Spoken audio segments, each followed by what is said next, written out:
Welcome back ناظرین. ہمارے مہمان ہمارے ساتھ بدستور موجود ہیں. شمشاد غوری صاحب، یہ فرمائیے گا، ذوالفقار مرزا صاحب نے اعلان آفاق احمد صاحب کو مہاجروں کا حقیقی نمائندہ قرار دیا، اور ان کے خیال میں آصف علی زرداری کے بعد وہ واحد شخصیت ہیں آفاق احمد صاحب جو پاکستان کا دوسرا بڑا سیاسی اسیر ہے. آپ کے خیال میں ان کی یہ لائکنگ جینون ہے یا اس کے پیچھے کسی سیاسی ضرورت کا عمل دخل ہے؟ نہیں، دیکھیے، یہ بالکل فیکٹ ہے، یہ حقیقت ہے کہ صدر زرداری صاحب نے جتنی طویل جیل کاٹی ہے، اس کے بعد پاکستان میں اگر کوئی طویل جیل کاٹ رہا ہے تو وہ آفاق احمد ہی ہیں. اور مرزا صاحب نے جو بارہا کہا ہے، فرمایا ہے، تو وہ درست فرما رہے ہیں کہ زرداری صاحب کے بعد دوسرے بڑے اسیر جو ہیں وہ آفاق احمد ہیں. تو یہ ایک سچ ہے، اس میں کوئی سیاست یا کوئی مفاد میں نہیں سمجھتا کہ کوئی ہو اس میں.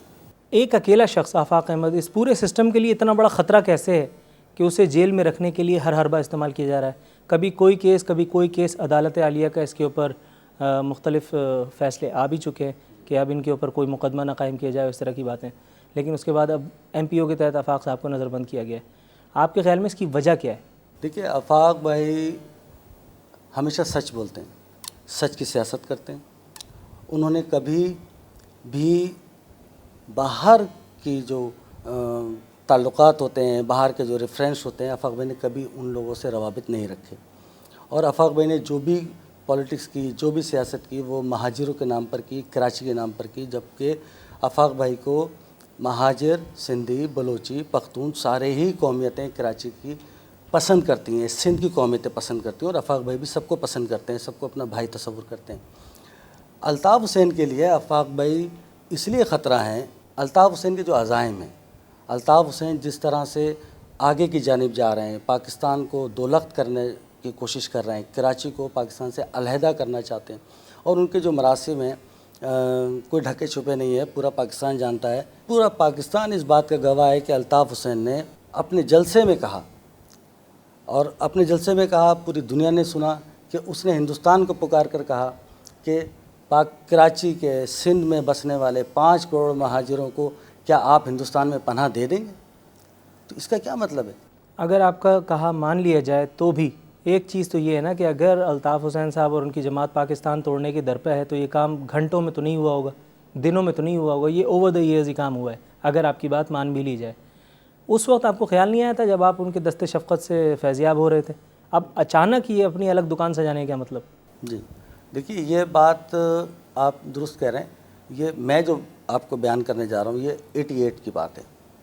88 میں جب الطاف حسین کے ساتھ ایک نشست ہوئی، اور وہ پوری رات کی نشست تھی اور ایک چھت پر تھی، اس میں الطاف حسین اسی وقت امریکہ سے واپس آئے تھے، اور اس میں انہوں نے فرمایا کہ میں پاکستان آیا ہوں اور میں پھر پاکستان سے چلا جاؤں گا، حالات پھر ایسے بن جائیں گے کہ مجھے جانا پڑے گا، اور میں پھر واپس آؤں گا آزادی کا جھنڈا لے کر، اور ہم پھر آزاد فضاؤں میں سانس لیں گے، ہمارا اپنا ایک ملک ہوگا، ہماری اپنی ایک ریاست ہوگی.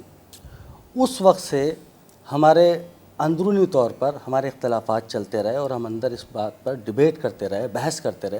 جب اس کے بعد ہم نے ان تمام چیزوں کو اپنی آنکھوں سے دیکھ لیا کہ راہ کے ساتھ آپ کے روابط ہیں، آپ کے اسرائیل کے ساتھ آپ کے روابط ہیں، پھر وہاں سے بہت ساری چیزیں آ رہی ہیں، یہاں سے بہت سارے لوگ جا رہے ہیں ہندوستان، تو پھر ہم نے فیصلہ کیا کہ ہم ان کے ساتھ نہیں چل سکتے، کیونکہ ہمارے آباء و اجداد نے اس ملک کے لیے قربانیاں دی تھیں، نہ کہ ہم ان کی قربانیوں کو کسی گھڑے میں ڈال کر کے اس ملک کو مزید دولخت کر دیں، اس ملک کو مزید توڑ دیں، یا کراچی کو ہم پاکستان سے الگ کر دیں.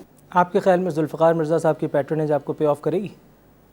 ذوالفقار مرزا صاحب جو ہیں وہ ایک سچے اور مخلص انسان ہیں، اور دیکھتے ہیں آگے. یعنی آپ شیور نہیں؟ نہیں، انشاءاللہ تعالی ہم آگے چلیں گے، ساتھ چلیں گے، دوست ہیں ہم، ہمارے ایک دوسرے کے ساتھ اچھے مراسم ہیں. لیکن لوگوں کا خیال یہ ہے کہ اس وقت ملکی سیاست میں ذوالفقار مرزا وہ مہرہ ہے جو جس پہ ہاتھ رکھ دے گا وہ کنگ ہوگا، خصوصاً سندھ اور کراچی میں. اس بارے میں کچھ نہیں کہہ سکتا کہ مرزا صاحب کے ہاتھ رکھنے سے کیا ہو سکتا ہے، لیکن مرزا صاحب کے ساتھ جی تو میں وضاحت کروں. جی پہلی بات کہ مہاجر قومی موومنٹ حقیقی جو ہے، جس کو آفاق احمد صاحب ہیڈ کرتے ہیں، یہ میرے پاس خود سے ملنے کبھی بھی نہیں آئے. ان سے ہاتھ ملانا یا ان کو گلے سے لگانے کی ابتدا ڈاکٹر ذوالفقار مرزا نے کی تھی جب وہ منسٹر تھا. نمبر 1. تو یہ ہمیشہ کے لیے امپریشن آج دفن ہو جانا چاہیے کہ آفاق احمد نے کوئی لالچ میں یا حقیقی والے دوستوں نے کسی لالچ میں یہ میرے قریب آئے یا میرے سے ہاتھ ملایا. اور میرے پاس جو آتے رہے وہ عامر خان تھے. وہ میرے پاس یقیناً آتے تھے. میں ان کو سیکیورٹی پرووائڈ کرتا تھا جو میرا فرض تھا کورٹوں تک پہنچنے کے لیے. ان کے پاس اتنے بھی وسائل نہیں تھے کہ وہ کورٹ تک جا سکیں، وکیل کر سکیں اور اپنا کیس لڑ سکیں. مرزا صاحب کراچی میں آپ کی وزارت داخلہ کے دور میں بھی 50 100 افراد مارے گئے. آپ نے ان کو تو کوئی سیکورٹی پرووائڈ نہیں کی. کس کو؟ کراچی میں 50 آدمی ایک دن میں مارے گئے. لیکن عامر خان اچانک اتنا اہم کیسے ہو گیا تھا؟ اچانک نہیں. عامر خان میرے سے مدد کافی ٹائم سے مانگتا رہتا تھا جب میں منسٹر نہیں تھا. لیکن اس کی مدد کرنے کا وقت اس وقت آیا تھا. نہیں، میں منسٹر نہیں تھا. میں خود روپوش تھا. بی باہر تھیں، آصف صاحب باہر تھے، پیپلز پارٹی گورنمنٹ میں نہیں تھی. اس وقت بھی میں نے عامر خان کے رشتہ داروں کو اپنے جیب سے ٹکٹیں بنوا کے دبئی بھجوایا. میں نے مدد کی. جب میں نے دیکھا وہ بالکل لاچار ہیں، بھٹکتے پھر رہے ہیں، نہ لاہور میں انہیں جگہ ملتی ہے نہ کراچی میں رہ سکتے ہیں، تو مجھے کہا گیا اور میں نے ان کی مدد کی اور میں نے باہر بھجوایا. انسان جو ہوتا ہے وہ ایک دوسرے مجبور لاچار انسان کی مدد اس کو ہر حال میں کرنی چاہیے. بالکل ٹھیک ہے. لیکن ان سینکڑوں ہزاروں لاچاروں کا کیا جو بھی میرے پاس آئے گا، میں جس کی مدد کرنے جیسے ہوں گا میں ضرور مدد کروں گا. 15 دن کے مسلسل فالو اپ کے بعد سر میں آج آپ کے سامنے بیٹھ پایا ہوں. وہ تو میرے چینل کا نام میرے ساتھ ہے، ورنہ میری تو کوئی حیثیت ہی نہیں. ایسی بات کتنے ایسے لوگ ہیں جو ایک منسٹر تک ایکسس کر سکتے ہیں؟ ایسی باتیں آپ ایگزیجریٹ کر رہے ہیں. آپ کے چینلز کو میں خود اوائڈ کرتا ہوں کیونکہ آپ کے چینلز ٹویسٹ اینڈ ٹرنز بہت کھاتے ہیں. آپ کے سیٹ صاحبان جو آپ پلیز یہ چلائیے گا، اب کاٹیے گا نہیں. آپ نے جو ہے اب وہ چھیڑا ہے، وہ کہتے ہیں نا مت چھیڑ ملنگانو. آپ نے جو میرے کو بامسر مارنے کی کوشش کی ہے، میں نے بھی اس کو ہک کر دیا اور چھکا مار دیا میں نے آپ کو. ذوالفقار صاحب بات چیت کے سلسلے کو جاری رکھیں گے مگر ایک وقفے کے بعد. ناظرین بریک لیتے ہیں، بریک کے بعد ملتے ہیں. آپ کہتے ہیں آپ نے اپنی ضمیر کی آواز پر متحدہ کے خلاف عالم بغاوت، عالم جہاد بلند کیا.